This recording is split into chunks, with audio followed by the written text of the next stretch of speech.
All right. Yeah. Well, we'll do one more. I had from Farther Further.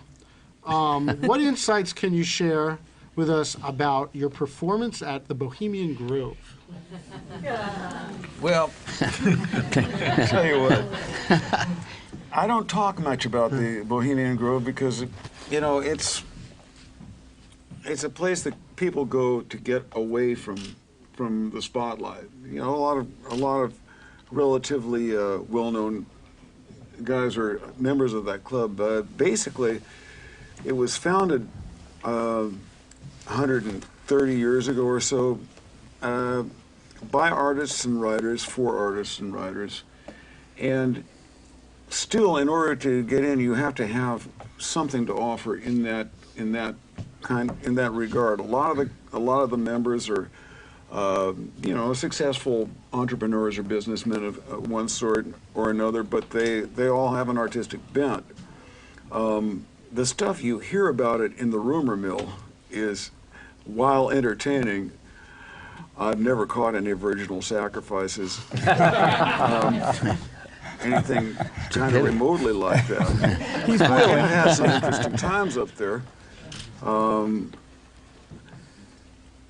And, you know, there are a lot of movers and shakers in that club, and I enjoy the chance, given my mindset, my Weltschmerz, if you will. I enjoy a chance to get together with those guys and knock a couple back and talk it down. One time I spent a weekend up there. I ran into a guy named General Bill Quinn, and we had a couple drinks together. We were sitting in front of a fireplace, and we just started telling. We fell in together, and we started telling, you know, war stories.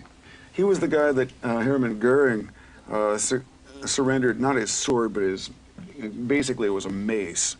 He surrendered he sought out Bill Quinn, Wild Bill Quinn, who was also the original head of the OSS, which became the CIA. Who was a very, very interesting guy.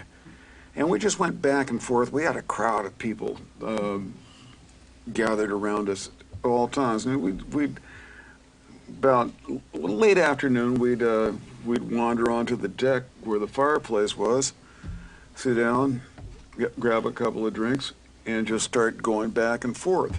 That kind of stuff, you know, these kinds of meetings and stuff like that are only going to happen there. Or, you know, it's the only place where you can almost be assured of, where I can almost be assured of meeting folks like this. So it's a great opportunity for me. It's also a great club. There's a sort of an unwritten but hard and fast rule for membership: no jerks. And they have an entrance committee that they can sniff them out. Well, Bob, those are great insights, and I always appreciate it. I always appreciate how much you share of yourself with Headcount. This is really an amazing night. I hope people out there are really enjoying it. We're having a great time here, and if you are enjoying this webcast, I am going to make the pitch again.